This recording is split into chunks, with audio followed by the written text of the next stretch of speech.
Bueno, iniciamos este primer congreso con el primer tema que hemos querido presentarles a ustedes, es el tema de insolvencia económica. El tema de insolvencia económica será desarrollado por el doctor Julio César Rivera, conferencista argentino, quien bajo el título del Derecho Concursal, Cambios Permanentes en la Legislación, desarrollará su ponencia. Acto seguido, el doctor Humberto Celi Vázquez desarrollará el tema de recientes desarrollos de la ley de insolvencia en América Latina.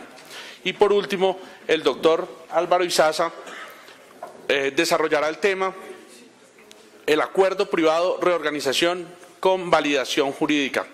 Para este primer panel tenemos como moderador al doctor Juan Camilo Herrera. A continuación, me permito leer la hoja de vida del doctor Julio César Rivera.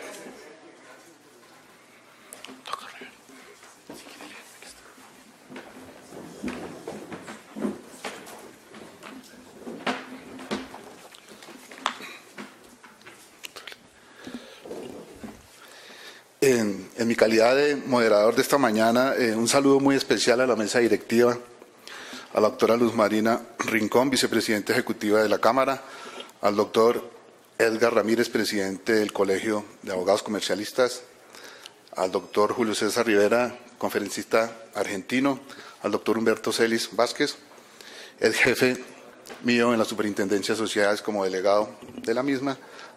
Un saludo también muy especial al doctor Hernando Ruiz, superintendente de Sociedades, actual jefe, a todos ustedes,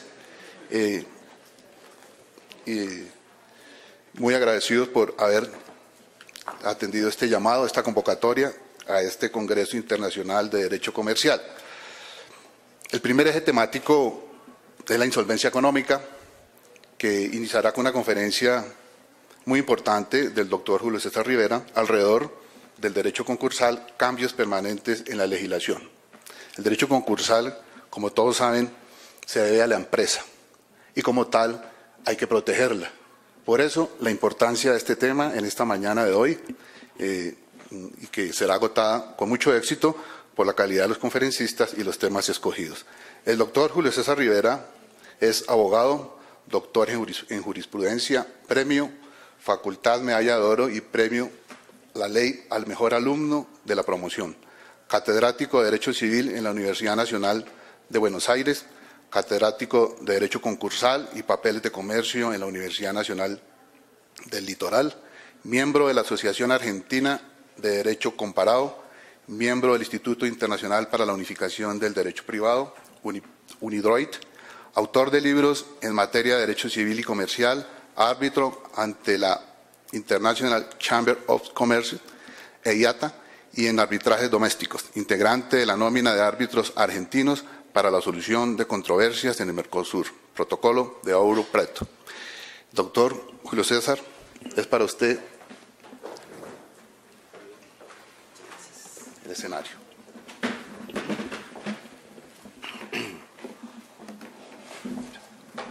Buenos días, es para mí un gran honor estar en Colombia nuevamente, país al cual me unen vínculos muy especiales, porque mi hijo mayor está casado con una chica bogotana, con lo cual encuentro muchas cosas muy chéveres.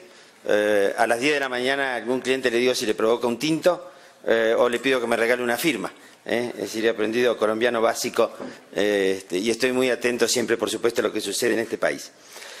Por otro lado, estar en Colombia es también un gran desafío porque a lo largo de mi experiencia profesional, que he tenido la suerte de desarrollar en varios países y con abogados de distintas nacionalidades, muchos de los mejores abogados que he conocido en estos 40 años casi de ejercicio profesional son colombianos y me siento tentado de dar algunos nombres, pero Eduardo Zuleta, Nicolás Gamboa Morales, Eduardo Silva Romero, Fernando Mantilla Serrano, Fernando Inestrosa, etcétera, graduados de distintas facultades de las que existen acá en Colombia, son realmente modelos y ejemplos de la profesión en todo el mundo. De modo pues que, y la doctrina colombiana por supuesto que tiene una gran trascendencia, y no solo en el ámbito del derecho comercial, sino también en el derecho civil, en la filosofía del derecho, en el derecho procesal, etcétera, como ustedes lo saben. Por lo cual, para nosotros, reitero, es un gran desafío estar aquí para participar de un foro en el cual los abogados colombianos están más que preparados para hacerlos por sí solos. De todos modos, siempre es interesante intercambiar experiencias con abogados de otros países que suelen tener alguna perspectiva o un matiz un poco distinto del que uno va desarrollando, digamos, en el propio ámbito. Y el tema que vamos a desarrollar hoy es el derecho concursal, una rama en permanente cambio.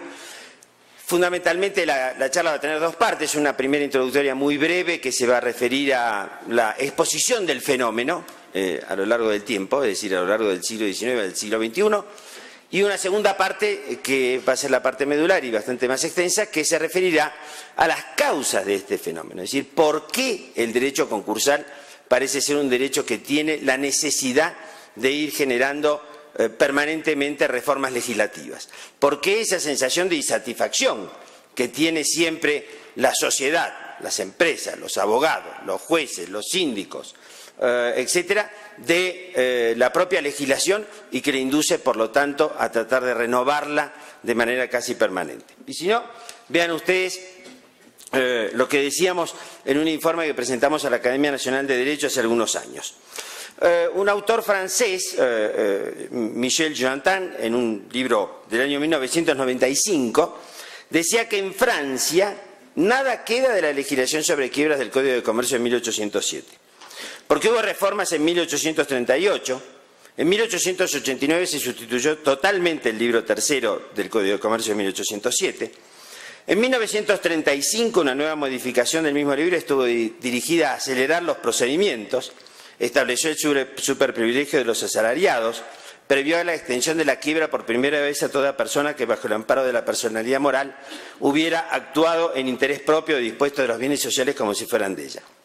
En 1955 el decreto del 20 de mayo sustituyó nuevamente el libro tercero, que fue a su vez reemplazado el 13 de julio de 1967. Por un régimen que fue calificado como la primera tentativa de crear un derecho de las empresas en dificultades. Luego la ley del 13 de julio del 67 fue reformada por otros regímenes, particularmente el de 1985. La ley del 25 de enero de ese año reformó integralmente el derecho de las empresas en dificultades. Su artículo primero ejemplificó claramente la orientación que tenía aquella reforma. Decía que los procedimientos de reorganización y de liquidación tienen por finalidad el salvataje de la empresa, el mantenimiento del empleo y la actividad y el pago del pasivo. Y la doctrina y la jurisprudencia entendieron que esa enumeración importaba una verdadera escala jerárquica de los objetivos de la ley. En el año 1995 hubo una nueva reforma de la ley francesa y en el 2005 otra más. Es decir que a lo largo de desde 1807 al año 2005 se han producido más de 10 reformas de la ley francesa.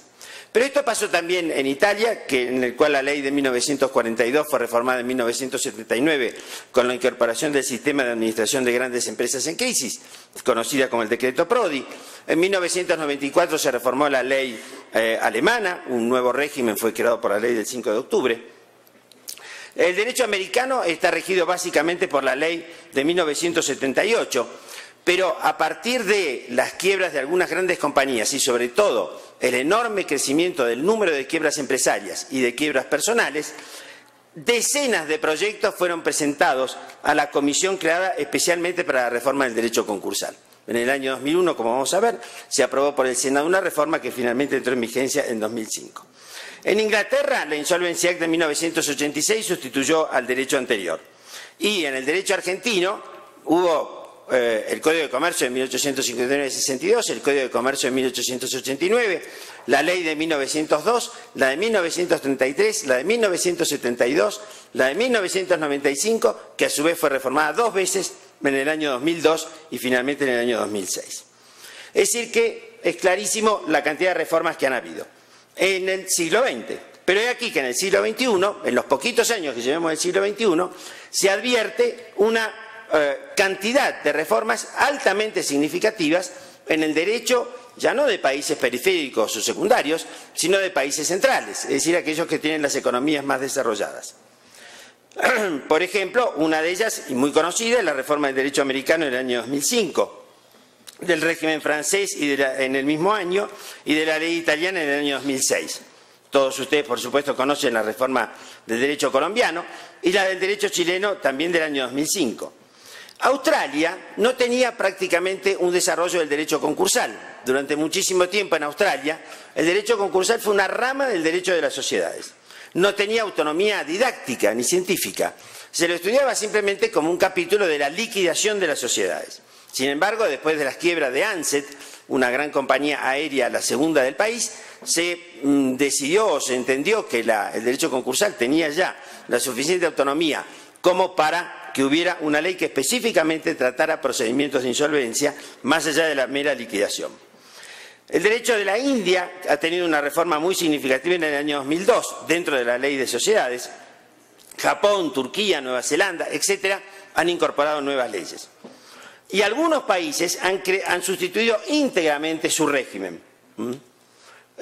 Por ejemplo, México en el año 2000, España en el año 2003, Brasil en el año 2005 han sancionado regímenes totalmente nuevos.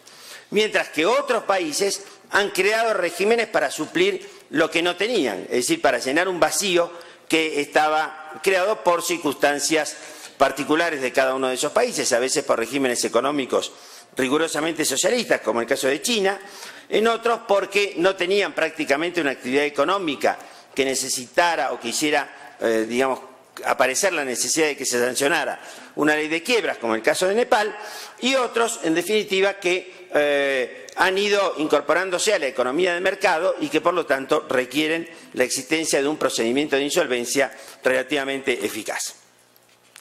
El proceso no termina acá, pues proyectos de reforma están circulando en decenas de países hoy en día. La brochure que cada cuatrimestre entrega INSOL, una asociación de profesionales de insolvencia formada por jueces, abogados, profesores, contadores y economistas que están ligados a los temas de insolvencia, informa siempre de los distintos proyectos de reforma que van apareciendo en cada uno de los países, con orientaciones que a veces coinciden y que a veces divergen. ¿Cuáles son las razones por las cuales se produce este fenómeno? Bien, la primera de las razones por las cuales en los últimos años, sobre todo, ha habido una suerte de fiebre de reformas en el ámbito del derecho concursal está dada por el reconocimiento de la creciente importancia que tiene esta rama del derecho. En efecto, como decía, en muchos países el derecho de la insolvencia era concebido como un derecho, diríamos, secundario o que era simplemente un capítulo del derecho de las sociedades. Hoy en día, por el contrario, se advierte que la relevancia significativa que esta rama del derecho tiene en los últimos 20 años, el derecho de quiebras, dice una obra inglesa, Carruthers y Halliday, ha tenido un impulso fenomenal debido a que las repercusiones financieras y humanas que tiene la legislación concursal son enormes. En algunas economías altamente desarrolladas, el derecho de quiebras se ha visto como un recurso estratégico de las empresas. Así se habla de las strategic bankruptcy y ejemplifican los autores, por ejemplo, con concursos bajo las reglas del capítulo 11 de la ley americana que se han presentado, por ejemplo, para manejar una gran cantidad de procesos destinados a establecer la responsabilidad civil. El primero de esos casos fue el de una compañía que estaba demandada por personas que habían sido perjudicadas por el uso del amianto o el asbesto, que era un material cancerígeno. Se advierte en los concursos de algunas compañías aéreas que lo han utilizado como un mecanismo para tratar de, diríamos, contemporizar los reclamos de sus trabajadores, o en algunos casos, como en el caso Texaco, en el cual el Chapter 11 fue hecho para paliar los efectos de una sentencia que había establecido una muy importante multa por violación de la ley Sherman en favor de una compañía competidora. Es decir, que se ha utilizado el derecho concursal y fundamentalmente los procedimientos de reestructuración de deuda como un mecanismo estratégico para el salvamento de la empresa frente a situaciones o coyunturas muy particulares. En este sentido, refiriéndose a la ley de insolvencia transfronteriza creada o preparada por la UNCITRAL, se ha dicho que una ley de insolvencia efectiva puede razonablemente jugar un rol crítico en numerosas áreas. Incrementa la competitividad de las empresas, facilita el acceso al crédito y el desarrollo del mercado de capitales. De allí que se diga que el derecho concursal es hoy una rama característica de la economía de mercado y que forma parte de una economía, de una dinámica económica sana, siempre por supuesto que se encuentre exenta de fraude. La identificación o mejor dicho, la creación o generación de un mecanismo concursal eficiente requiere, por supuesto, por parte del legislador la identificación de los distintos intereses que se encuentran en juego en una situación de insolvencia. Tradicionalmente, esos mecanismos esos intereses en juego en la insolvencia están claramente identificados desde hace muchísimo tiempo. Los derechos de los acreedores, el derecho concursal desde su origen fue un mecanismo que estuvo destinado casi exclusivamente al recupero de los créditos por parte de ellos. El segundo, la protección de la dignidad del deudor. Y el tercero, la protección de la empresa como entidad social y económicamente significativa. Sin embargo, este mero approach no es suficiente para entender acabadamente la complejidad de los intereses que existen en juego. Porque, por ejemplo, los acreedores no son todos iguales. Nosotros hablamos en general, o se habla en general, de que uno de los mecanismos o finalidades que persigue la ley de concursos es la de facilitar la recuperación del crédito. Pero lo cierto es que los acreedores pueden ser acreedores individuales o pueden ser acreedores corporativos, pueden ser entidades financieras o proveedores, puede ser el Estado a través del fisco, pueden ser los trabajadores, etcétera. Es decir, pueden ser acreedores extranjeros o nacionales, pueden ser acreedores por mucho monto o por poco monto. Hay alguna obra inglesa que señala justamente el olvido en que generalmente caen los acreedores de montos poco significativos, etcétera. Lo mismo sucede con el deudor. La ley argentina, por ejemplo, es un ejemplo clarísimo de cómo se puede omitir toda consideración hacia la calidad del deudor. Se concursa una macroempresa con intereses en la Argentina y fuera de ella, con acreedores locales y extranjeros, con obligaciones en moneda nacional y en distintas monedas extranjeras, con acreedores muy sofisticados o con líneas de crédito muy particulares, tomadas en un mercado de capitales de los Estados Unidos, Inglaterra o Alemania, y está sometida a un procedimiento. Y se concursa a una señora que se excedió en el uso de tarjeta de crédito y tiene pues que, hay otros sujetos interesados cuyos roles han sido poco estudiados en Latinoamérica, pero sí en otros lugares. Por ejemplo, los intereses de los distintos profesionales que intervienen en los procedimientos concursales. Abogados, síndicos, o trustees en el derecho argentino son contadores y hacen de su incumbencia profesional algo muy importante. Y aún los jueces que quieren tener alguna participación o ejercicio de poder en el desarrollo y resolución de las insolvencias. En algunos países, como Colombia y Perú, esto no existe porque hay procedimientos administrativos. Pero en la mayor parte de los países los procedimientos concursales siguen siendo procedimientos judiciales. Los intereses de los abogados son muy relevantes. En un libro sobre concursos se lee que los abogados que hacen concursos son como los enterradores que hacen su agosto en la época de las epidemias. Y lo cierto es que los abogados concursalistas estamos en la Argentina hoy en día bastante preocupados porque este bienestar económico que tenemos hoy hace que nadie caiga en insolvencia. En cambio, la crisis del 2001-2002 nos convirtió en enterradores de lujo.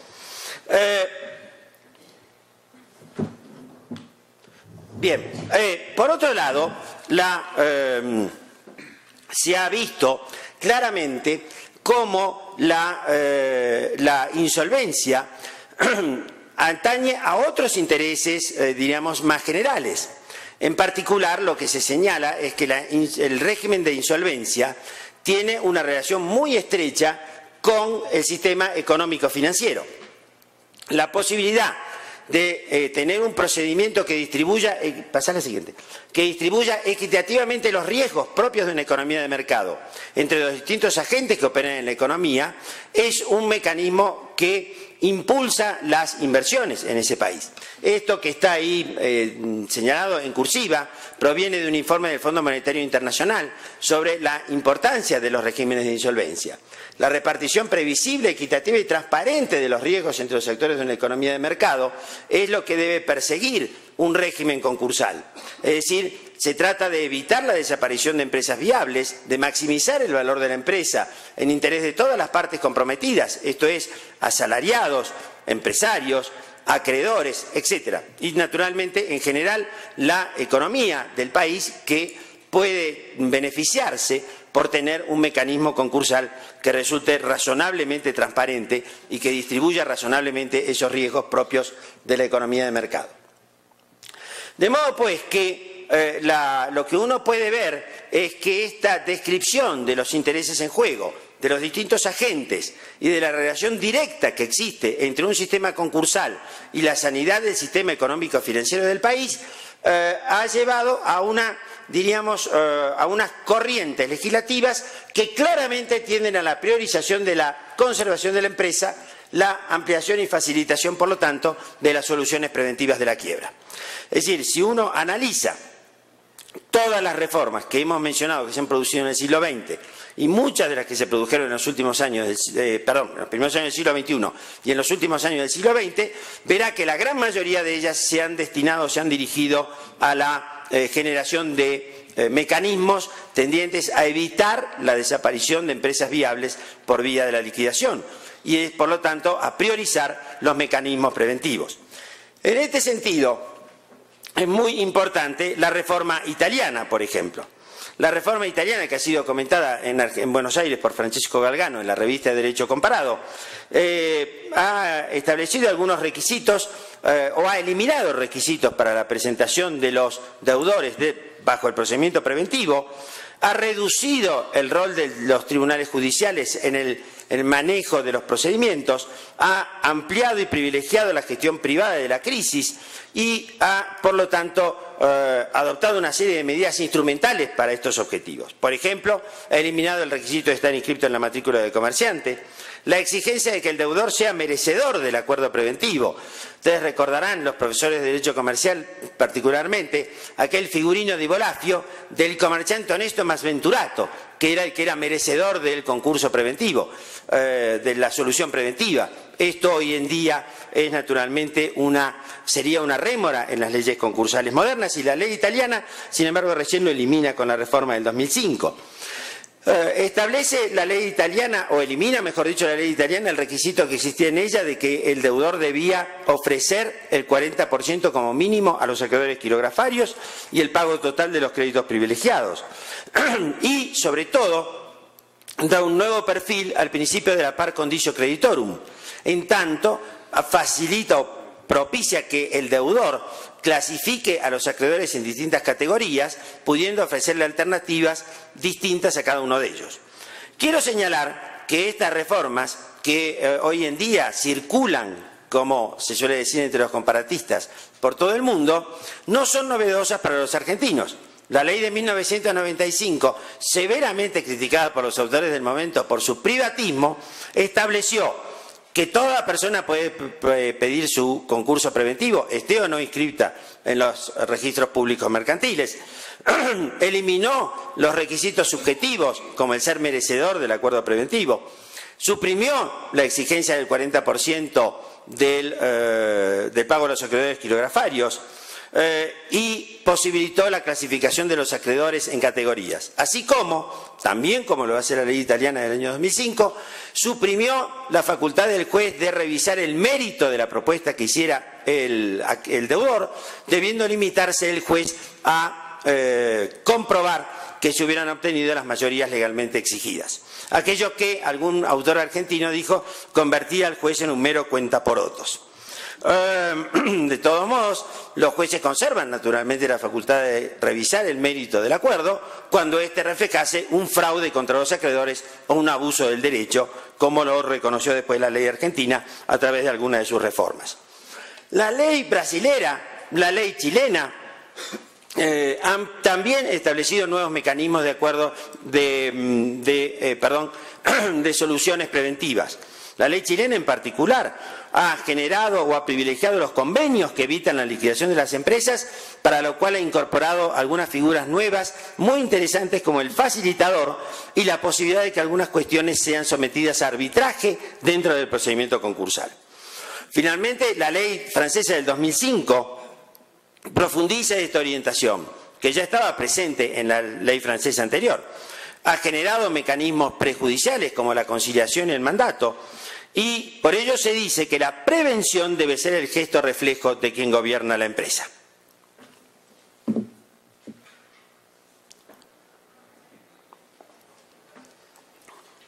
Un aspecto que ha tenido una influencia decisiva en la generación de nuevos sistemas concursales y en una reforma, en una verdadera revolución de la concepción que se tenía de los procedimientos concursales, se ha producido como consecuencia de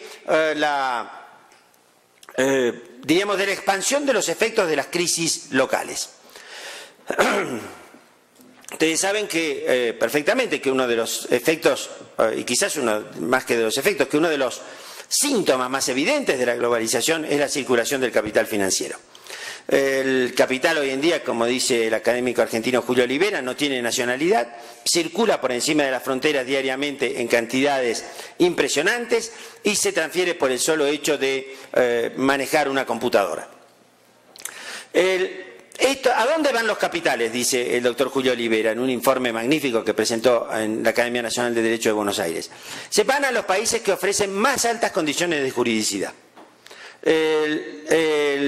Los capitales que van a los países que ofrecen menos condiciones de juridicidad lo hacen solo si tienen alternativas de ganancia tan altas que justifiquen tomar el riesgo de ir a esos países de menor juridicidad. ¿Qué criterios utilizan hoy en día los economistas, los financistas y los empresarios en general para determinar qué países tienen un mayor o menor índice de juridicidad? Bueno, hay muchos criterios. La independencia del Poder Judicial, la eficacia de los procedimientos para el recupero de los créditos y fundamentalmente la existencia de un sistema concursal relativamente eficiente que, como decía el Fondo Monetario, permita una repartición equitativa y transparente de los riesgos propios de la economía de mercado. ¿Y cuándo se vio eso con evidencia? Se vio eso con evidencia en las crisis de los países asiáticos del año 90 y en la crisis mexicana de finales del siglo XX. Se dieron cuenta allí, cuando se produjo la quiebra generalizada de empresas en Corea, Malasia, Tailandia, etcétera, que algunos de esos países directamente no tenían procedimientos concursales organizados. Por ejemplo, en Tailandia nunca había habido un procedimiento de quiebra, simplemente era desconocido. Otros países como Malasia tenían alguna organización del derecho mercantil y por lo tanto algunas normas o reglas que preveían la posibilidad de disolución o digamos de liquidación de las sociedades insolventes para la repartición de sus activos o de los activos que restaran entre sus acreedores. ¿Qué hicieron esos países? Esos países se inspiraron básicamente en el London Approach.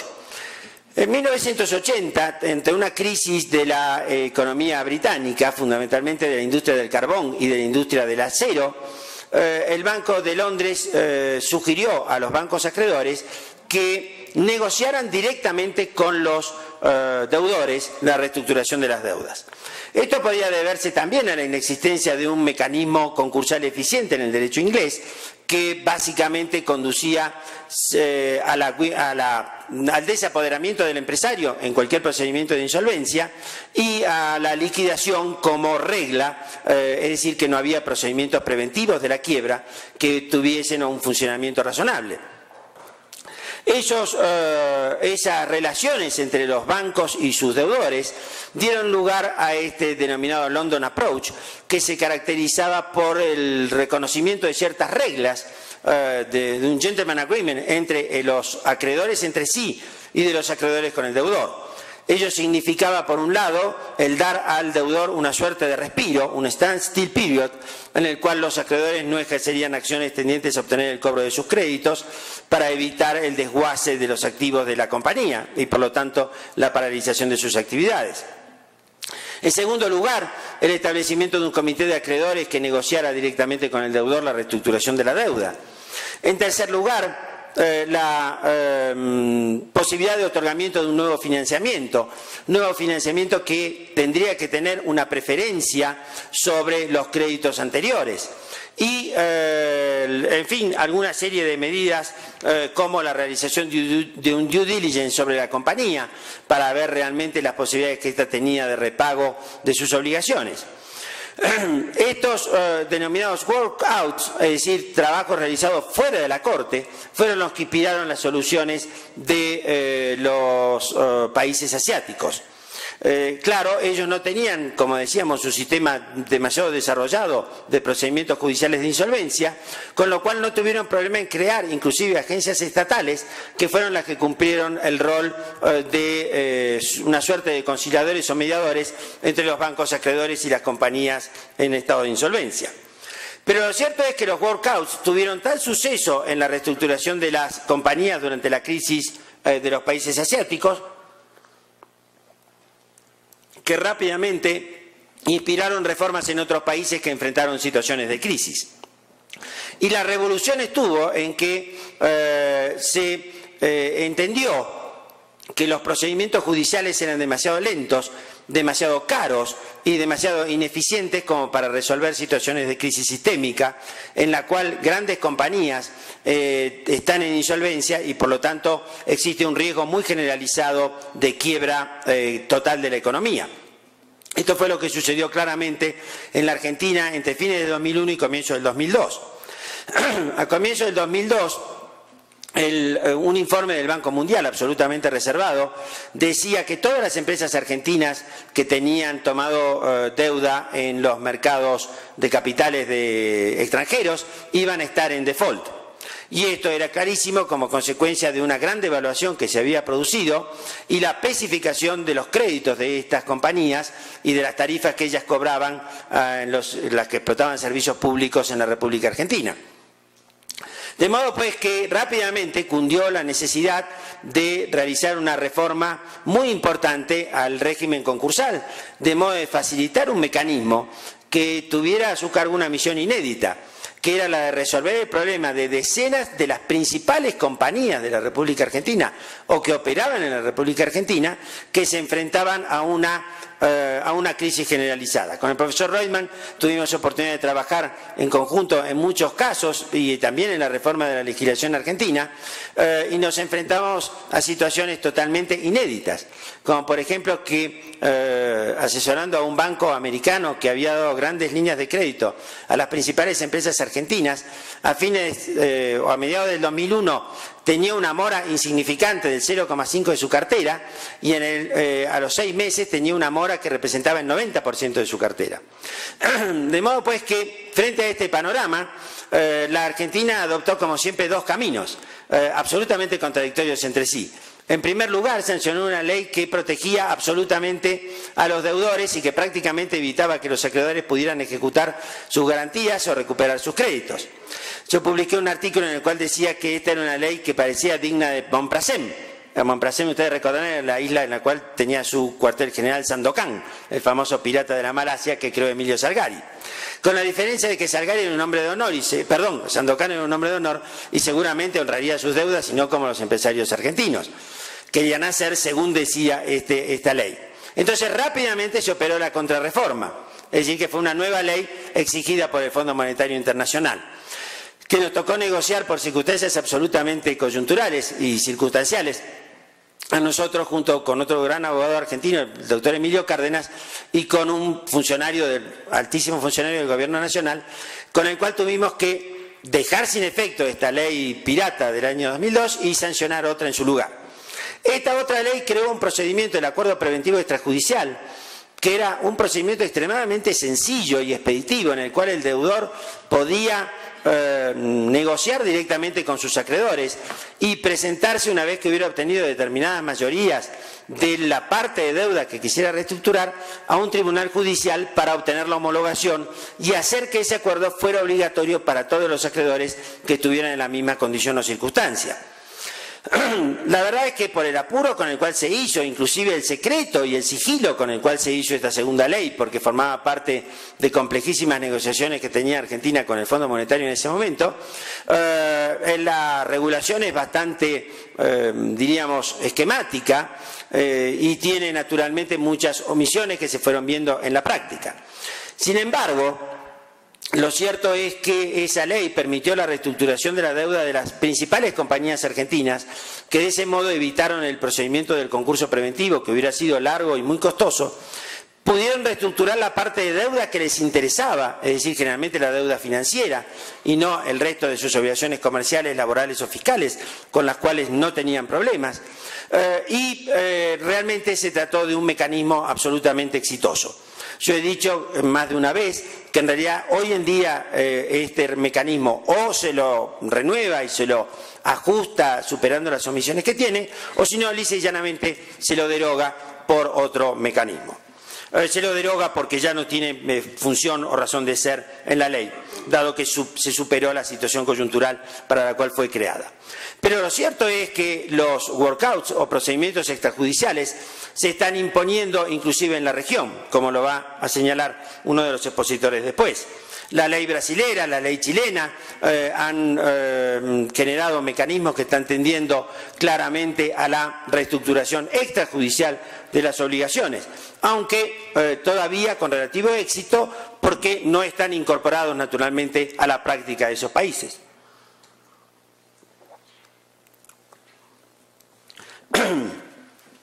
Pasamos a la siguiente. Sí. No, pará, ahí también. Otro fenómeno contemporáneo que está generando una gran inquietud entre los legisladores nacionales es la circunstancia, es también otro efecto de la globalización. La mayor parte de las grandes empresas no son ya empresas locales. La mayoría de ellas tienen asentados sus activos y pasivos en más de un país. Y por lo tanto, cuando se produce una situación de insolvencia, esta afecta a más de un ordenamiento jurídico. Es decir, existe una quiebra multinacional o transnacional. Todos saben que en el ámbito del derecho de quiebras, la tendencia prevaleciente durante muchísimo tiempo en el ámbito del derecho internacional privado fue hacia la absoluta territorialidad de los procedimientos y por lo tanto de la pluralidad de la quiebra. Pero estos mecanismos con paliativos muy pequeños y generalmente poco eficientes, como los del Tratado de Montevideo de 1889 y los del Tratado de Montevideo de 1940, que generan cierta preferencia a favor de los acreedores nacionales y la posibilidad de la duplicación de los procedimientos de quiebra cuando una compañía ha sido declarada insolvente en un país, en otro de los países signatarios del tratado. Lo cierto es que estos mecanismos se revelan claramente insuficientes hoy en día. La UNCITRAL, es decir, la Comisión para el Derecho Mercantil de las Naciones Unidas, desarrolló en poco tiempo, con el esfuerzo compartido con la INSOL, una ley modelo de quiebra transfronteriza que básicamente tiende a resolver problemas procesales, de reconocimiento de los procedimientos extranjeros, de los funcionarios de los procedimientos extranjeros, etcétera, que está teniendo una gran difusión hoy en día en todo el mundo. Sobre todo ha tenido el extraordinario espaldarazo de la incorporación al derecho de los Estados Unidos por la reforma del año 2005, a través de la incorporación del denominado capítulo 15 del USA Bankruptcy Act, de modo pues que esto, sustituyendo al famoso artículo 304 que tenía la ley de quiebras americana, que era el procedimiento de reconocimiento de los procedimientos de insolvencia extranjeros. Otros países también como Sudáfrica, Serbia, etcétera, han incorporado la ley a sus ordenamientos internos. En Argentina hubo un proyecto durante el año 2002 que tendió también a la adecuación de la ley modelo al derecho argentino, pero no tuvo fortuna en el Congreso.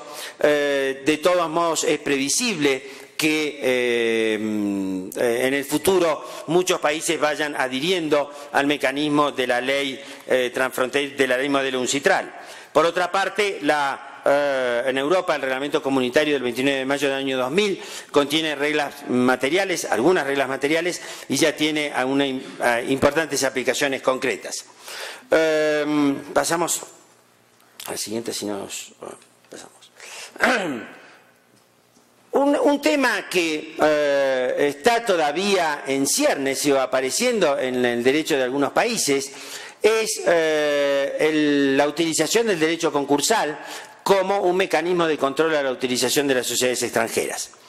Esto es un tema que ha desarrollado en Europa el profesor Carsten Schmitt y también el profesor español Ángel Rojo. Lo trató justamente el año pasado en una conferencia que compartimos aquí en la Universidad del Externado. La utilización de figuras societarias constituidas en otros países, es decir, en países extranjeros, para la realización de negocios en el país propio, es cada vez más frecuente. Carsten Schmitt señala que el segundo tipo societario más utilizado en Alemania, después de la sociedad anónima alemana, es la sociedad irlandesa.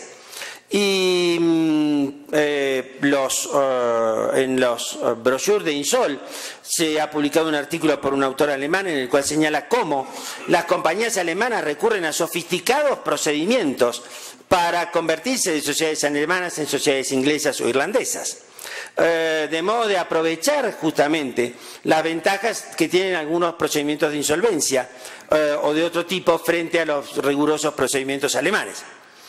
La jurisprudencia de algunos países reaccionó contra estos mecanismos. En Alemania hubo algún pronunciamiento judicial muy comentado que negó acción a un acreedor que estaba revestido por una figura societaria extranjera cuando en realidad su negocio se desarrollaba íntegramente dentro de Alemania.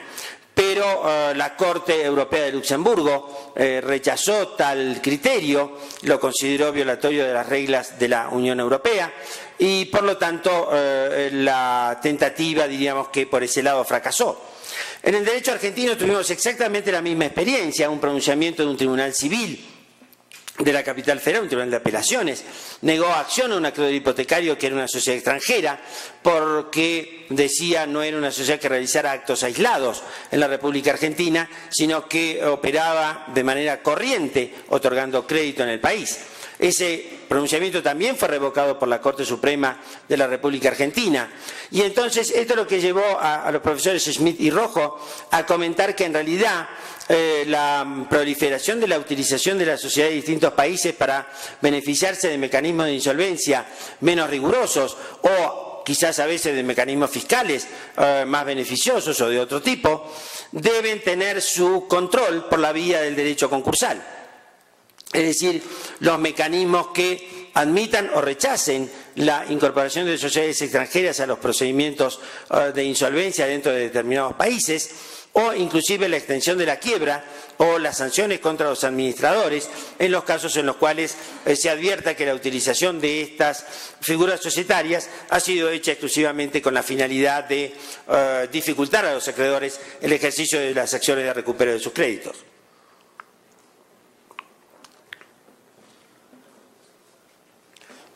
Otro objetivo del sistema concursal siempre ha sido la recuperación de los créditos de los trabajadores, fundamentalmente la protección de los créditos de los trabajadores con relación a los otros acreedores. La solución tradicional de los procedimientos concursales ha sido la generación de preferencias o privilegios, pero la generación de preferencias o privilegios es un procedimiento que muchas veces se revela insuficiente, sobre todo porque lo insuficiente es el activo del deudor, con lo cual no hay sobre qué ejercer el privilegio. De allí han surgido algunos tipos de soluciones, algunas racionales, como la de muchos países europeos, en los cuales se recurre a los mecanismos de la seguridad social para proteger a los acreedores respecto de sus créditos contra el empleador insolvente a través del pago anticipado de las indemnizaciones y la correspondiente subrogación de los sistemas de seguridad social en esas acreencias, o por supuesto en la generación de seguros de desempleo, de complementación del salario, etcétera, que son en general conocidos. En la República Argentina, en cambio, como tenemos cierta tendencia al realismo fantástico latinoamericano, hemos imaginado soluciones propias de esta gran imaginación tropical que nos caracteriza.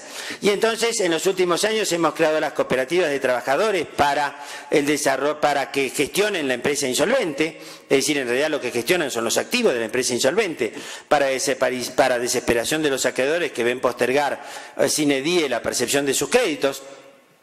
Y en muchos casos se ha recurrido lisa y llanamente a la expropiación de los activos de la compañía insolvente, o de algunos de ellos, generalmente la unidad industrial y sus maquinarias, para entregárselas a los trabajadores para que las exploten. Esto que algunos autores han visto como una expresión máxima del, de los mecanismos para beneficiar o mejorar, digamos, el nivel de empleo, el mantenimiento de la fuente de trabajo, etcétera, en realidad se revela siempre como mecanismos claramente insuficientes. Son insuficientes porque estas empresas recuperadas, como se las llama en la República Argentina, carecen de capital de trabajo, no tienen acceso al crédito, generalmente tienen además un gerenciamiento poco profesional. De modo pues que suelen subsistir en zonas marginales de la actividad con, digamos, generalmente un desarrollo tecnológico muy pobre y generalmente subsisten de subsidios estatales que de algún modo financian el déficit con el cual actúan. Por otra parte, suelen ser grandes evasoras de los sistemas impositivos y de la seguridad social, desde que alguna gran empresa recuperada actúa, por ejemplo, con el Código de Identificación Tributaria que corresponde a una asociación civil de la capital federal que está exenta de impuestos. Esto no es un fenómeno novedoso.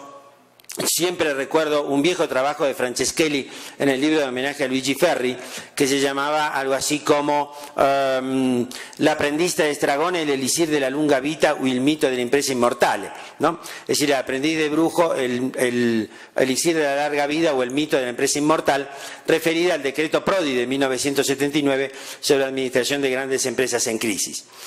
Y él señalaba justamente todos estos defectos, es decir, que estas empresas continuaban bajo la administración estatal, generalmente lo hacían con subsidios, constituían una distorsión del mercado porque por estar subsidiadas afectaban la competencia con las empresas que trabajaban con su capital propio o que recurrían al crédito en los mercados de capitales, etc.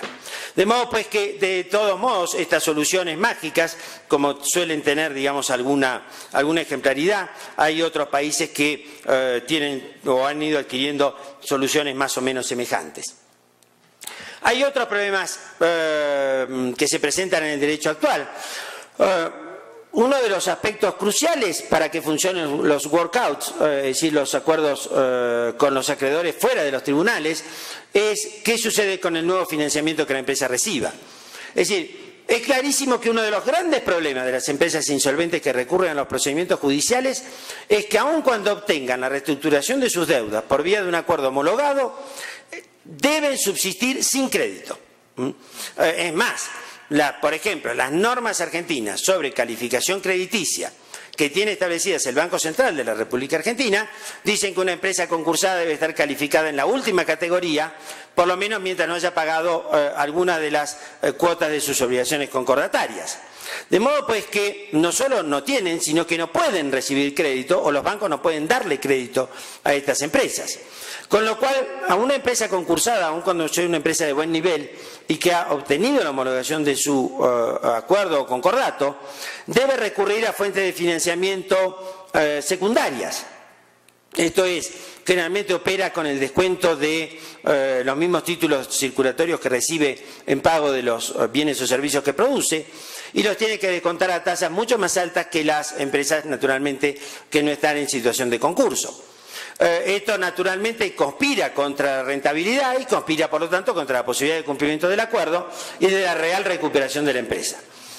En los procedimientos extrajudiciales, esto se advierte muy claramente y las empresas y los bancos saben que para salvar a la compañía generalmente van a tener que dar nuevo crédito. Pero el tema es que los bancos que dan nuevo crédito quieren tener una preferencia frente a los viejos acreedores. Es decir, como dice un autor francés, aplicar a los privilegios un principio bíblico. Los últimos serán los primeros.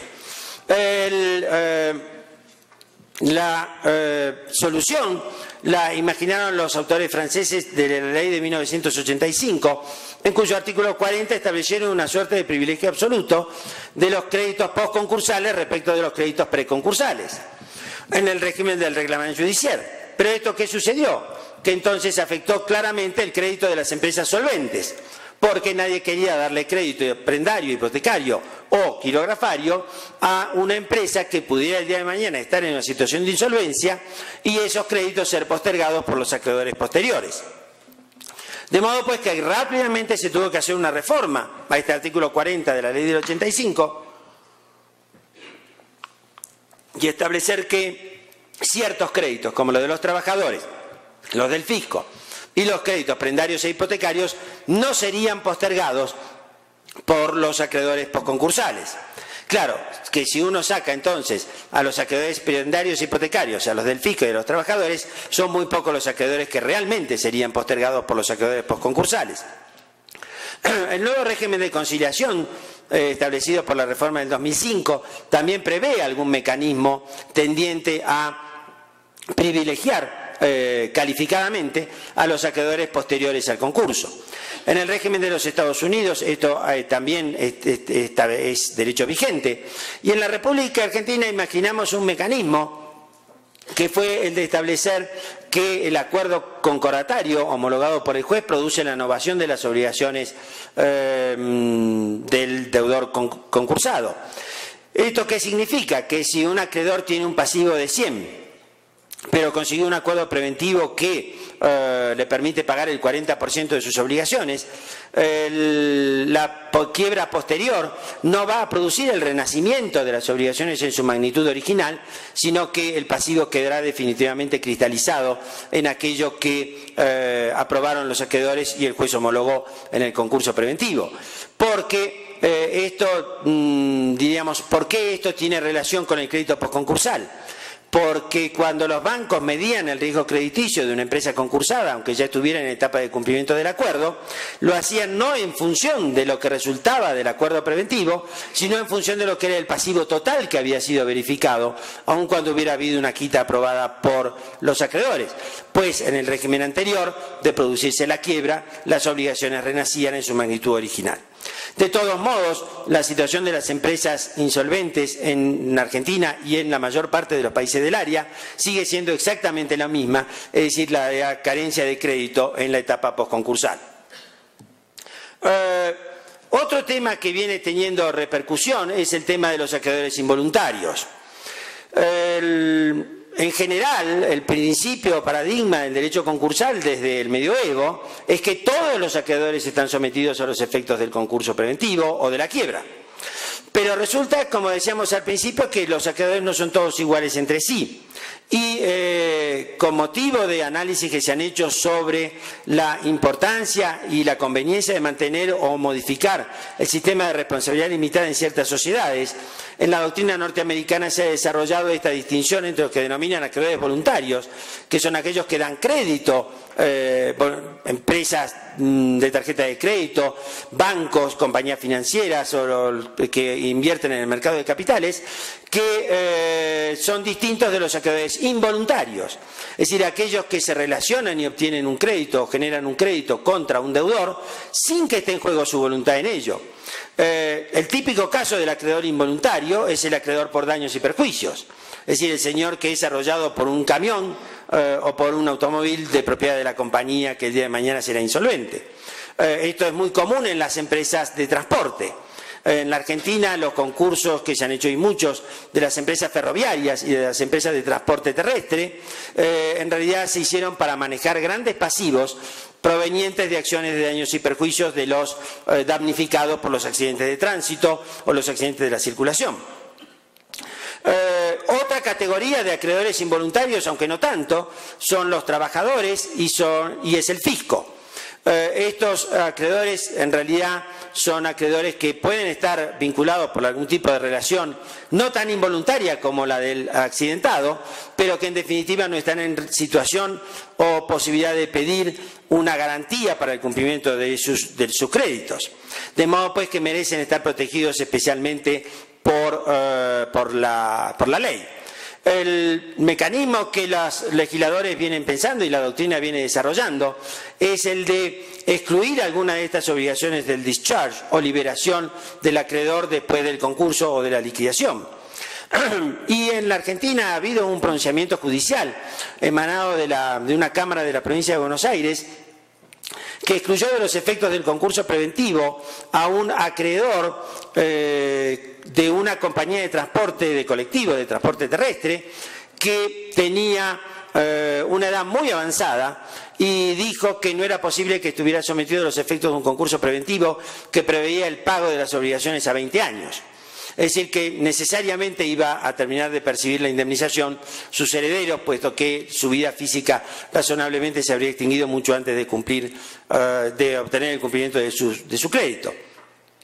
Y hace poco un juez declaró inconstitucional el régimen de privilegios porque no preveía en un concurso de una compañía médica de servicios o de prestaciones asistenciales, no preveía el pago inmediato de créditos en el caso se refería de un menor que tenía derecho a una prestación médica bastante compleja y por lo tanto lo consideró excluido del acuerdo preventivo.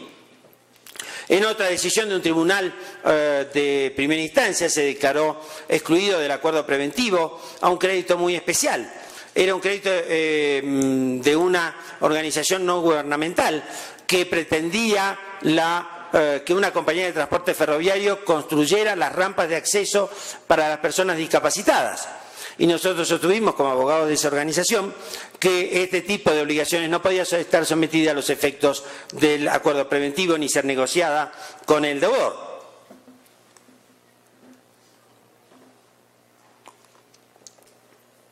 Otro problema nuevo, relativamente nuevo, son las nuevas formas de crédito que hay y que vienen teniendo como por efecto de la globalización una dispersión y una difusión muy grande. Los derivados, la existencia de los fondos buitres o fondos en general, digamos, que operan en el mercado, los distintos tipos de fideicomisos o trust que se presentan a verificar o a hacer reconocer sus créditos en los concursos. En la República Argentina ha sucedido, por ejemplo, que en el concurso de aerolíneas argentinas, la IATA se presentó representando a más de 200 aerolíneas sin tener poder. Y sin embargo, el tribunal reconoció que tenía legitimación para obtener la verificación del crédito, sin exigir, naturalmente, que Ethiopian Airlines o la aerolínea de Marruecos tuvieran que venir a verificar sus créditos a la República Argentina. El último gran problema al cual se enfrenta el derecho concursal en la etapa actual es a la quiebra de las personas físicas. En realidad, la quiebra de las personas físicas no es un fenómeno nuevo. Por el contrario, fue donde empezó el derecho concursal, con la quiebra de los comerciantes individuales. Pero lo cierto es que hoy la quiebra de la persona física no se refiere a la quiebra del comerciante, sino a la quiebra de los consumidores. La facilitación del acceso al crédito, la utilización de mecanismos de crédito instantáneos con la tarjeta de crédito, etcétera, han permitido, y sobre todo en épocas de bonanza donde hay gran oferta de crédito, han posibilitado o posibilitan que la gente se endeude a veces en demasía y por encima de sus posibilidades. En otros países, la inexistencia de sistemas de seguridad social apropiados generan también que los gastos médicos sean una fuente muy importante de la insolvencia personal. La profesora de Harvard de quiebras, la profesora Warren, ha escrito algunos trabajos muy importantes sobre esta materia con estadísticas muy serias en las cuales reflejan cómo los gastos médicos constituyen la principal fuente de quiebra de la mayor parte de las personas físicas que recurren al procedimiento del capítulo 13 en los Estados Unidos. Esto ha generado dos tipos de reacciones. Por un lado, la reacción casi diríamos, automática de todos es, bueno, qué clase de mecanismo concursal preparamos o creamos para resolver este fenómeno tan complejo de la insolvencia de las personas físicas.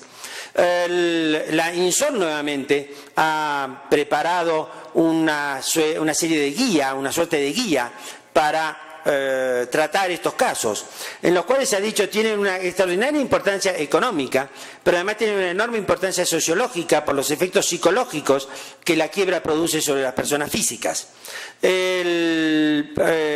Algunos países como Francia ha creado el régimen de sobreendeudamiento de particulares.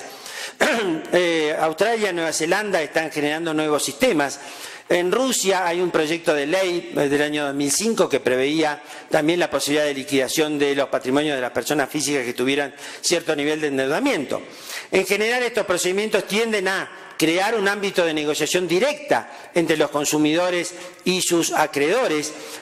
Son mecanismos definitivamente simplificados, con un acceso, diríamos, mucho menos costoso que los procedimientos habituales de insolvencia, en los cuales la mediación y el arbitraje tienen un rol muy importante que jugar para resolver rápidamente los posibles conflictos que hayan para la determinación de los créditos, y en los cuales los tribunales tienen la facultad de establecer la reestructuración de las obligaciones a ciertos plazos o reduciendo las tasas de intereses, de modo de que con los ingresos regulares que el deudor tiene pueda atender a sus obligaciones. Frente a esto, hubo una reacción absolutamente contraria, que fue la de la reforma de la ley americana. Presionado el Congreso de los Estados Unidos por el lobby de las empresas dadoras de tarjetas de crédito y de financiamiento personal, que consideraban que era demasiado fácil irse a la quiebra en los Estados Unidos, se generó una reforma a la ley que tiende a hacerla más costosa y menos accesible a los particulares, lo cual ha generado, en términos generales, la reacción del ámbito académico, que ha visto en esto una inocultable presión de sectores de interés que de todos modos se prevé no han de tener mayor éxito. Finalmente, todos los sistemas concursales persiguen algo, que persiguen la eficiencia. Y lo cierto es que no lo obtienen. Todos los autores, todos los jueces, todos los síndicos, todos los especialistas en la materia se quejan siempre de la ineficiencia de su propio sistema concursal, que es muy largo.